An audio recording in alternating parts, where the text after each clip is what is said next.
Hello everyone, welcome once again to ISIFE EDUBLOG, where learning is fun and you live to learn. Once again, welcome to our English class with your guide, Martin Ekpa. And today we shall be looking at the subjunctive mode.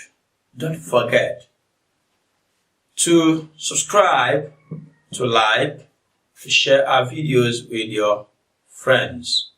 Remember to always follow us on this platform. The subjunctive mode.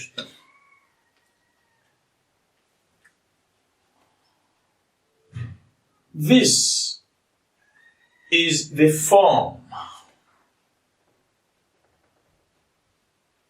the verb takes to express wishes, recommendations, suggestions, etc.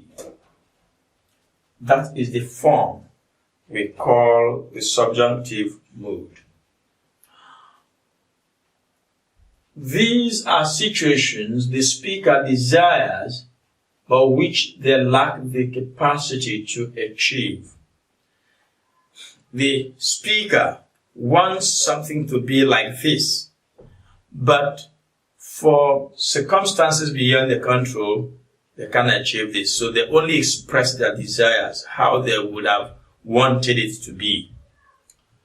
In that kind of expression, we use the subjunctive mode, which means certain things you learned in Concord will be placed down. Is understood? Normally, we taught you on this platform that a singular subject should take a singular verb, a plural subject should take a plural verb. But with time, as you use the English language, you begin to hear things that go contrary to these rules. The subjunctive mode is one of the ways to address that. Now, we said you desire something, but you can't make it happen. If I were alone, I would have locked the door.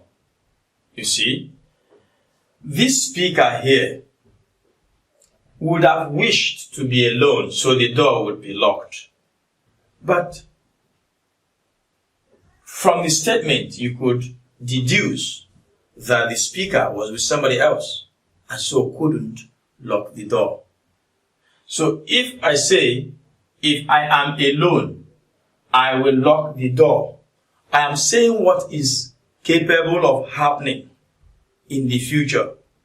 If I am alone, you have the capacity to be alone at one point or another in your life.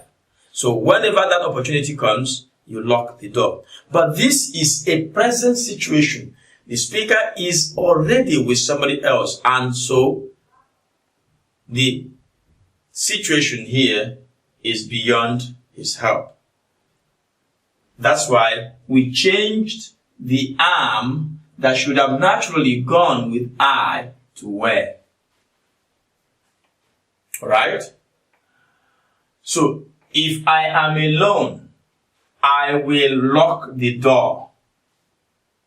Will be correct, because you have the capacity to do that. However, if I were alone, I would have locked the door, means this incident is in the past. The being alone was not achieved in the past, but it was a wish. Oftentimes, we watch films, and amateur users of the English language will say, if your father was here, the father of the actor in question had died. But here is a speaker saying, if your father was here. This is something you can't change. So the subjunctive mode should have been better. If your father were here, the father died. We watched the burial of the father. And now somebody is saying, if your father was here, the father can't come back. So that is not achievable anymore. Therefore, such expressions we take where. So, Look at what I have here. I wish father were still alive. Not I wish father who had died is still alive or was still alive. No. I wish father is still alive is wrong. I wish father was still alive is wrong. Because that is just a mere wish. A wishful thinking, as we say. So, the correct verb here, which shows that you can't hardly do anything about this situation, is I wish father were still alive. It is important that the lesson begin at once. It is important that the lesson begin at once. This is a demand, and as a result of this demand being made on another person, this is for the verb eat. But we did not use begins here because this demand is being put on another person. So, take note of it. For the first time, it might sound wrong, especially like we've said, you followed our lesson on Concord. So you will be expecting me to say, it is important that the lesson begins at once. But this is wrong. I'll tell you further reasons why we should use begin. Next, I propose he work full-time. I propose he work full-time.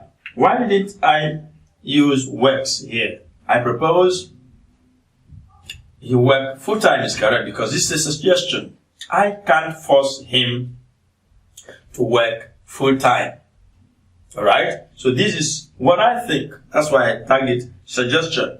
What I think is that he work full-time. So it's not for me to implement this on his behalf. Alright? Now, look at what happens here. Here is my table. Am, are, and is are forms of the verb be. And in the subjunctive mood, they will just be used as a be. Like what we do in pidgin. Who be you? For who are you? Who is that? Will turn to who be that in pidgin. The same thing applies here. The verb am, are, is will be seen as a be. The same thing applies to was. Was is also a member of the verb be, like were. So all of them will reflect that. But was will become were, while am, are, and is will become be. So in the subjunctive form, the verb be, which had 8 different forms, that is, be, is, am, are, was, were, been, and being, will be reduced to just 2, be and were. Now, here, have. The auxiliary verb have, which is also used as main verb in time, will be has with she, he, it, etc. in the normal form. But in the subjunctive form, it will only be have. Let's look at the sentence I have here under the verb be. He is my friend. That's the normal thing to say, right? Yes.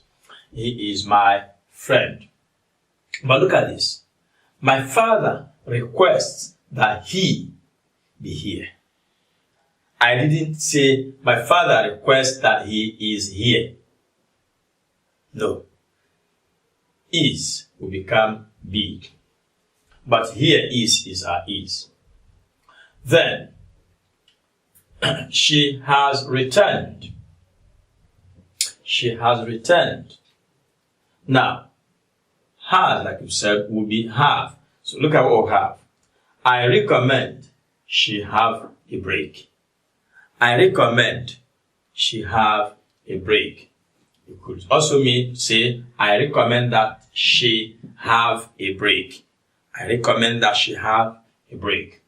Now, This should, look at that has here, change into have in the subjunctive form. Next, we have he came because I was there. I takes was in the past. I takes am in the present and was in the past. But look at what we have here. Because we said that was, we changed to were in the subjunctive form. He wished I were there. He wished I were there. Now, what is the real secret behind the subjunctive mood? This is what makes your guide in the English language on ISIFE EDUBLOG unique. I'll tell you a simple secret. Now, the whole of these expressions will make more sense if we add the word should. Should is a member of the modal auxiliary verb, and a characteristic feature of the modal auxiliary verb is that when used, the main verb should be in the infinitive form.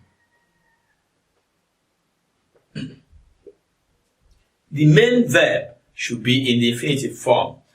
You don't have I will came, alright? Or he will comes. These are incorrect in English because will, a modal auxiliary verb, will only take come, the infinitive form. Now, let me take you back to some of the things we've done earlier.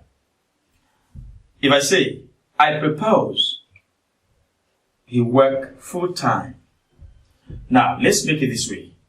I propose that he should work full-time. So you see, should made work to be work and not works.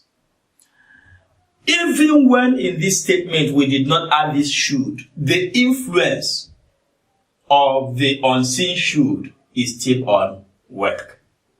That is the secret behind the subjunctive mood. What am I trying to drop and for you to pick? If you read a JAMB question, a WAEC question, or you want to make a statement on your own as a user of the English language, and you frame your statement and you add should and it works, but this should be dropped. Dropping the should not make the verb to get the S form. If JAMB says, the teacher demands that he dash. The teacher demands that he dash. Option A will be listen. B will be listens. And your knowledge of Concord says he should take listens. But in this particular situation, should can be used here. The teacher demands that he should listen. That's exactly the answer. The teacher demands that he should listen and not listens. Now, let's look at a few other things here. When you're making demands, of course I listed some of them, wishes, recommendations, suggestions.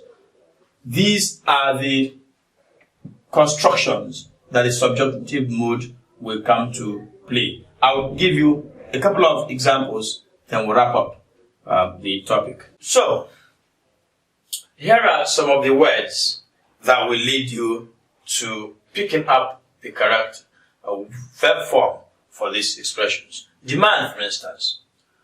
Father demands that Chika return immediately. Remember the key I gave to you. Just bring in should here, and it works. Father demands that Chika should return immediately. So, whether you have used should or not, the influence of should is felt on the verb return. So, it should not read, Chika, Father demands that Chika returns immediately. No, that would be wrong. I insist that John go to the hospital. Right? So add that here to enable you connect. I insist that John go to the hospital. Should not read, I insist that John goes to the hospital. No. Eze goes to school is a popular title.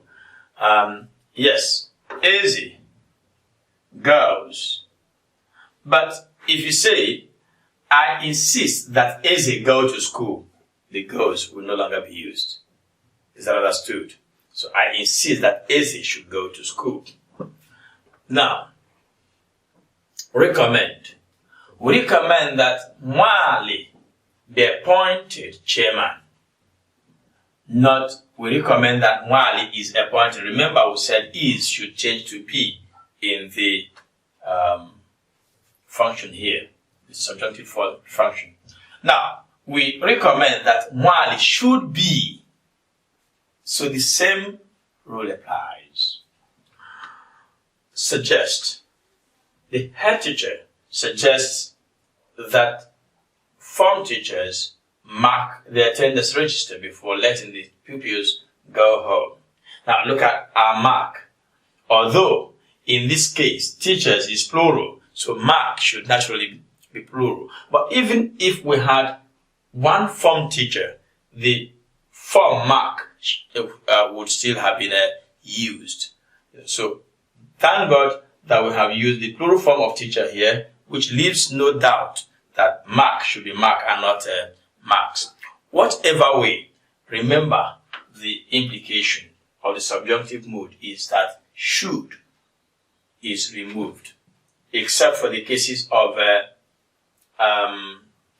is and all that. Now, request.